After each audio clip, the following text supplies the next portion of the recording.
Oke gengs, kenalin nih dua cewek penipu ulung yang beda kasta banget. Pertama ada Penny, si penipu kelas teri yang modusnya nyamar jadi kantong sampah atau cewek hamil buat meras duit cowok di bar. Di sisi lain ada Josephine, Suhu, penipu kelas kakap yang mainnya di kasino elit Perancis. Josephine ini licik abis. Dia nipu cowok tajir pakai berlian palsu dan acting lugu. Dua dunia beda ini bakal tabrakan. Dan percayalah, kekacauan baru aja dimulai. Nasib emang iseng. Mereka berdua ketemu di kereta. Josephine yang elegan langsung ilfil parah lihat gaya Penny yang urakan dan berisik. Diem-diem, Josephine muping gimana Penny nipu orang dengan cara yang menurut dia murahan. Ngerasa wilayah operasinya di Prancis bakal terancam sama kehadiran amatir kayak Penny, Josephine langsung masang mode waspada. Dia nggak mau kolam duit dia tercemar sama ikan sapu-sapu kayak Penny. Josephine pun mikir keras, gimana caranya musir si Penny ini dari wilayah kekuasaannya. Josephine nggak main-main. Dia ngejebak Penny sampai ditangkap polisi gadungan, yang aslinya asisten Josephine. Di kantor polisi palsu itu, Josephine datang sok jadi pahlawan. Dia nakut-nakutin Penny kalau mafia lagi ngejar dia. Jadi, Penny harus kabur dari Prancis sekarang juga. Penny yang polos dan panik langsung nyerahin semua duit cashnya ke Josephine sebagai jaminan. Sumpah, di sini kita lihat betapa liciknya Josephine. Dia nipu sesama penipu. Penny pun diantar ke bandara buat dideportasi. Tapi plot twist. Di pesawat, Penny sadar kalau dia abis dikerjain abis-abisan pas ketemu korban penipuan Josephine yang asli. Gak terima harga dirinya diinjek-injek, Penny balik lagi nemuin Josephine. Dia tahu rahasia Josephine dan ngancem bakal bocorin semuanya ke polisi kalau nggak diajarin jadi penipu kelas kakap. Josephine yang kepepet akhirnya setuju buat jadi mentornya Penny. Dari sini, dimulailah hubungan guru dan murid yang penuh dendam, gengsi, dan intrik konyol yang bikin ngakak. Sesi latihan dimulai, dan ini gokil banget. Josephine ngajarin Penny kalau kelemahan cowok itu bukan di selangkangan, tapi di ego mereka yang pengen jadi pahlawan. Penny diajarin akting nangis, bohong natural, sampai teknik nyolong barang tanpa ketahuan. Ada momen kocak pas Penny disiksa latihan fisik demi jadi penipu elegan. Josephine benar-benar keras. Dia pengen ngerubah Penny dari penipu jalanan jadi wanita berkelas yang bisa manipulasi cowok tajir cuma pakai kedipan mata dan air mata buaya. Setelah latihan neraka, saatnya praktek lapangan. Mereka kerjasama nipu cowok-cowok kaya. Tapi pas pembagian hasil, Josephine nunjukin sifat aslinya yang pelit. Penny nggak dikasih sepeser pun dengan alasan masih magang. Penny jelas ngamuk lah. Dia ngerasa dimanfaatin doang buat nambah kekayaan Josephine. Karena udah muak diperlakukan kayak babu, Penny nantang Josephine buat duel. Siapa yang menang, dia jadi ratu di kota itu. Dan yang kalah harus angkat kaki selamanya. Tantangan diterima. Mereka sepakat buat cari target cowok tajir. Siapa yang duluan bisa nipu tuh cowok sebesar $500.000? Dia pemenangnya. Target mereka jatuh ke Thomas, seorang bos teknologi muda yang kelihatannya polos, nerd, dan gampang banget dibego-begoin. Mereka nggak tahu aja kalau Thomas ini bakal jadi sumber masalah terbesar mereka. Penny langsung gercep. Dia nyiapin skenario paling drama buat narik simpati Thomas di lobi hotel. Kompetisi sengit dimulai detik ini juga. Penny pakai jurus andalannya, pura-pura buta dan miskin. Dia akting sedih di depan Thomas. Narang cerita kalau dia butuh duit gede buat operasi mata.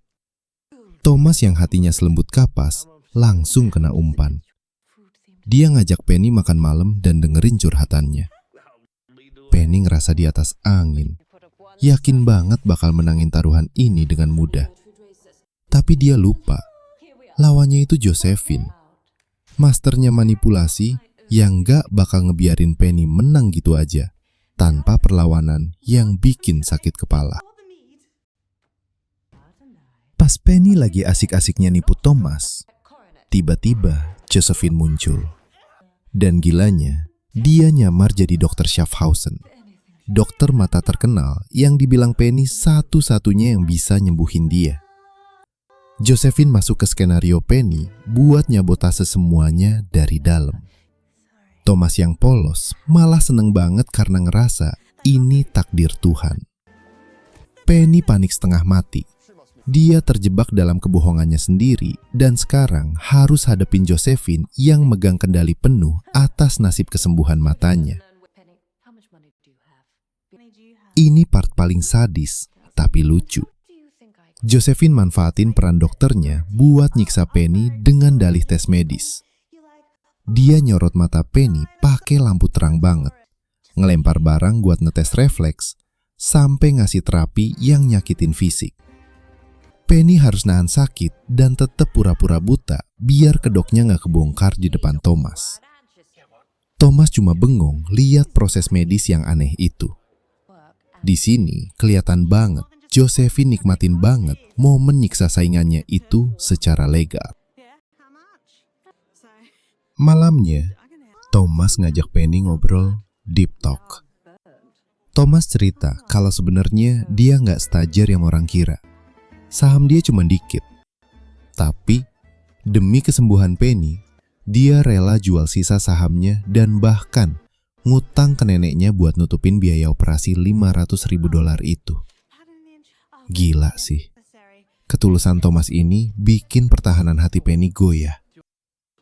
Dia yang awalnya cuma mau manfaatin, malah jadi baper lihat ada cowok sebaik dan seinosen Thomas di dunia yang kejam ini. Rasa bersalah mulai ngehantui Penny. Dia nggak tega nipu cowok sebaik Thomas yang rela bangkrut demi orang asing. Penny akhirnya nemuin Josephine dan minta buat batalin taruhan. Dia bilang, kita cari target lain aja, jangan Thomas. Tapi Josephine yang hatinya udah beku, nolak mentah-mentah. Buat dia, bisnis is bisnis. Nggak ada ruang buat perasaan. Josephine malah makin semangat buat ngancurin mental Penny dan menangin taruhan itu dengan cara apapun. Nggak peduli siapa yang jadi korban. Karena Penny mundur karena nggak tega, aturan taruhan berubah. Sekarang, siapa yang bisa bikin Thomas jatuh cinta duluan dan tidur sama dia, itu yang menang. Josephine langsung ngurung Penny di kamar biar dia bisa gerak duluan. Josephine datang ke kamar Thomas pakai baju super seksi. Nyoba segala cara buat ngegoda si nerd itu. Dia pikir dengan modal body dan pesona, Thomas bakal langsung tekuk lutut. Tapi ternyata reaksi Thomas di luar dugaan banget. Sumpah ngakak. Thomas bener-bener cowok lurus. Pas Josephine ngegoda, Thomas malah nggak peka sama sekali. Dia mikirnya cuma soal kesembuhan Penny. Josephine sampai frustasi karena pesonanya nggak mempan. Malah pas Josephine nyoba makin agresif dan matiin lampu, Thomas malah nyalain proyektor buat presentasi aplikasi barunya. Bayangin, Josephine udah siap aksi, malah disuruh nonton presentasi startup. Harga diri Josephine sebagai penakluk pria langsung anjlok ke titik nol di malam itu. Besok paginya, Penny berhasil kabur dan lari ke kamar Thomas. Tapi, dia dengar dari pelayan kalau Josephine nginep di sana semalam. Hati Penny hancur. Dia kira dia udah kalah dan Thomas udah diambil sama Josephine. Penny ngerasa patah hati beneran, bukan acting lagi. Dia mutusin buat nyerah dan pergi. Tapi pas dia lagi packing di rumah Josephine, tiba-tiba Thomas nongol buat pamitan. Ternyata gak terjadi apa-apa antara Thomas dan Josephine semalam. Penny langsung ngejar Thomas ke bandara. Di sana, Thomas bilang dia seneng banget karena terapi Dr. Schaffhausen berhasil dan Penny bisa lihat lagi. Thomas tetap mau kasih duit $500.000 itu. Tapi karena Penny udah tobat dan cinta beneran, dia malah nolak. Penny balikin duit Thomas, bahkan nambahin duit pribadinya dia sendiri buat balikin duit yang dia kira udah dipakai Thomas.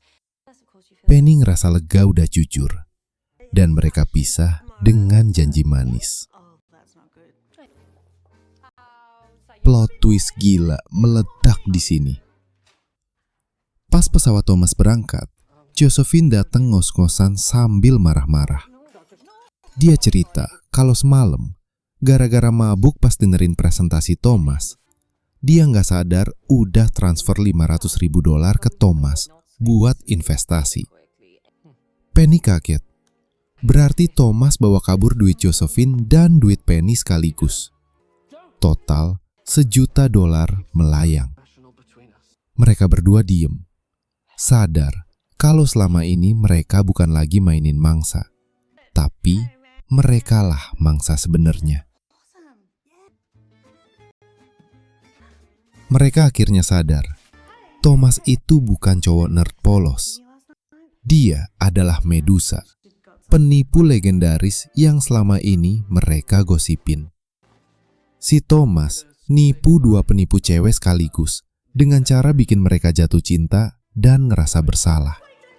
Gila, level mainnya Thomas udah beda alam. Josephine dan Penny yang tadinya musuhan, sekarang senasib sepenanggungan. Sama-sama kere dan ketipu.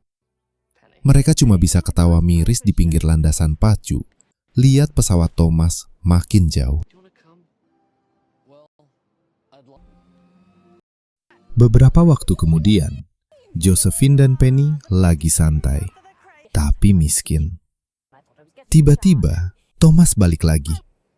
Tapi kali ini, tampilannya beda banget. Perlente dan kaya raya. Dia ngaku kalau dia udah ngumpulin $6 juta dari hasil nipu sendirian. Thomas datang bukan buat ngebalikin duit, tapi buat nawarin kerjasama. Dia butuh partner buat skema penipuan yang lebih gede lagi. Thomas ngakuin kalau kombinasi akting Penny dan strategi Josephine itu sebenarnya potensial banget kalau nggak dipakai buat ribut. Akhirnya, ending yang epic. Walaupun masih kesel dikit, Josephine dan Penny setuju gabung sama Thomas.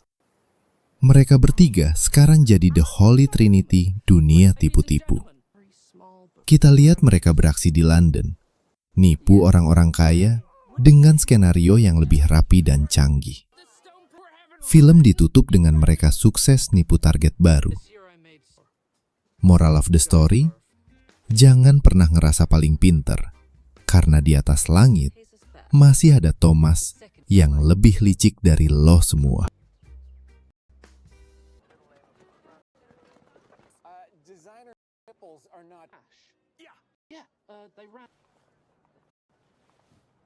These outfits are I'm still here.